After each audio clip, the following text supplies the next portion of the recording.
Tonight we have a very special guest that many of you know. He lived at the beginning of the 20th century. His name is Nikola Tesla. We're going to use a time machine to bring Mr. Tesla back to our time. Ladies and gentlemen, I'll give you Nikola Tesla. Oh my God, you appeared out of nowhere. I'm so glad that our time machine worked. Mr. Tesla, thank you so much for coming to our show. Can you tell us a little bit about yourself? Well, one thing is that I was born in Serbia, Okay. which I attended Graz University of Technology. The Graz University of Technology, and that was in Austria, correct? Mm-hmm. And when did you finish your school in Graz? Well, I never got a degree.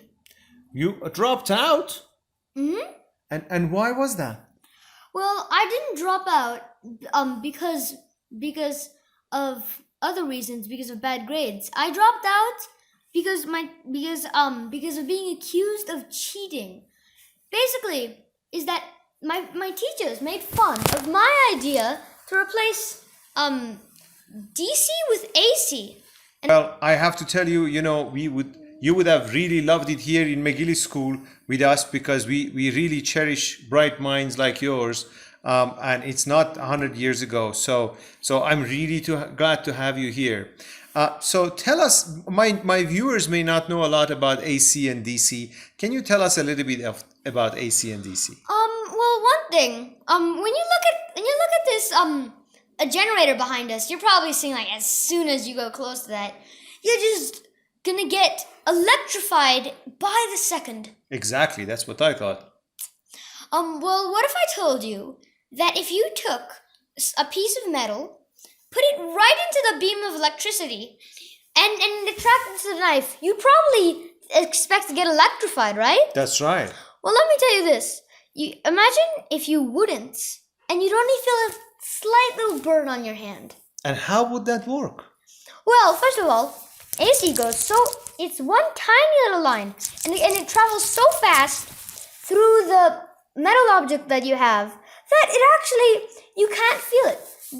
The way that you get electrified is that if you keep your hand on some piece of electricity attractive object, and you keep it on there, and the electricity gets into your body. But with AC, it goes so fast that here and there that it actually doesn't have enough time to even get in to get past your So skin. the electric current just basically goes back and forth, and it never has enough time to kind of go completely into the object, correct? No. It stays completely inside of the metal object. It goes back and forth and back and forth. And of course, whatever's touching it might feel a slight little pinch on it, but it doesn't pass the skin. I see. It doesn't have enough Well, time. you would be surprised to know that all of our city now is powered by AC power. So tell us a little bit about what happened to you after Graz. So after you dropped out of school because of this idea, then what happened? Well, after that, it was really hard to find a job because everybody thought that I got kicked out of Graz because of cheating, when I actually didn't cheat at all.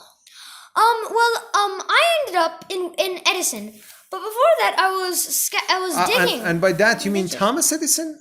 Yeah, Thomas. Oh, wow, very interesting. How was he as a boss?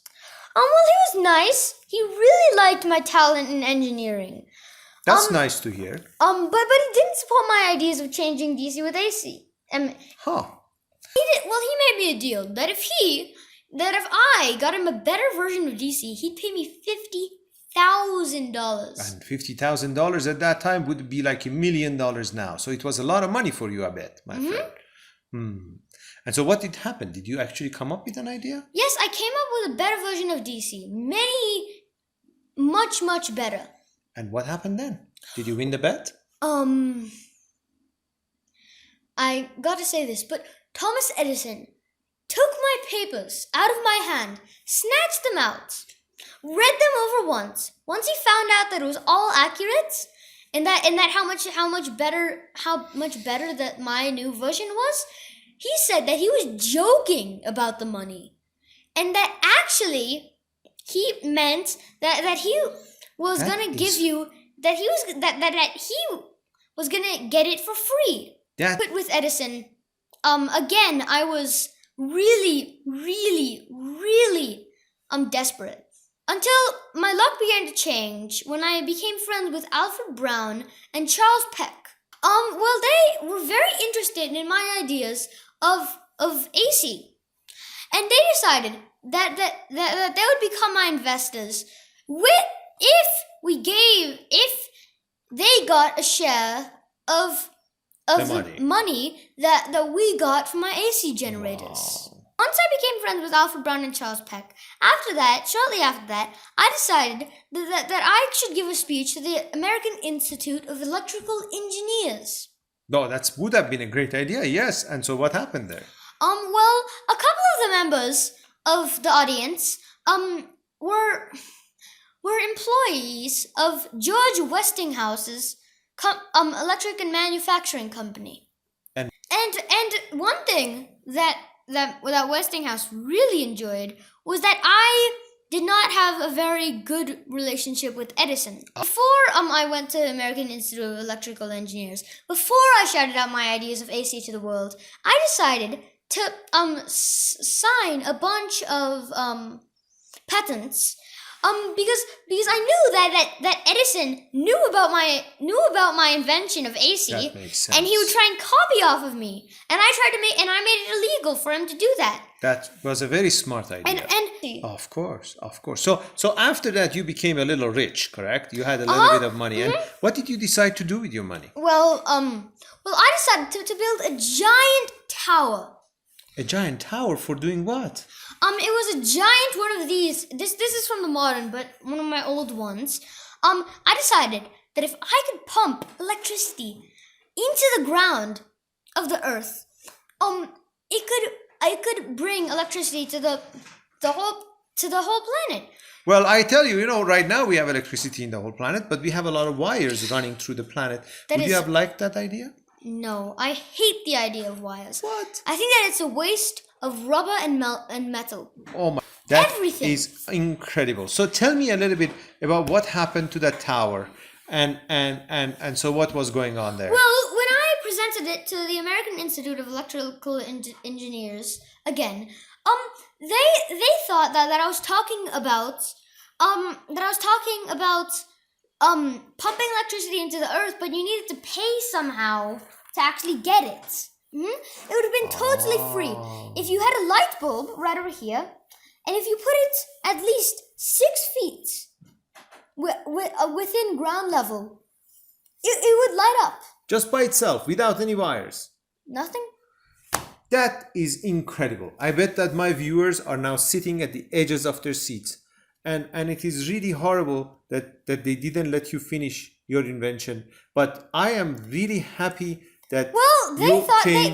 once they found out that it was free, they, instead of just taking out that little project from me, they cut off my entire funding, all the electricity produced, and I became bankrupt. That is very horrible. But I'm glad that our time machine worked. We could bring you back to today, and we can show you the city that is powered by AC electric current. I can show you our cell phones that work with remote charging. And also, we have a car company in your name that uses the electric engine that you invented, pretty much.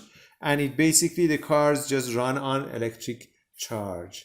So wait, I have one more thing. How long does this last? How much power charge do you think this can go up to? My prediction is about maybe 30 minutes. No, this can be charged up to 24 hours. This fascinating to see that power storage that small could carry that much electricity. Yes, and you would have really enjoyed to be part of us here. Thank you so much for taking the time and coming in the time machine. My friends, this is Nikola Tesla. Wish him luck and bye-bye. Bye.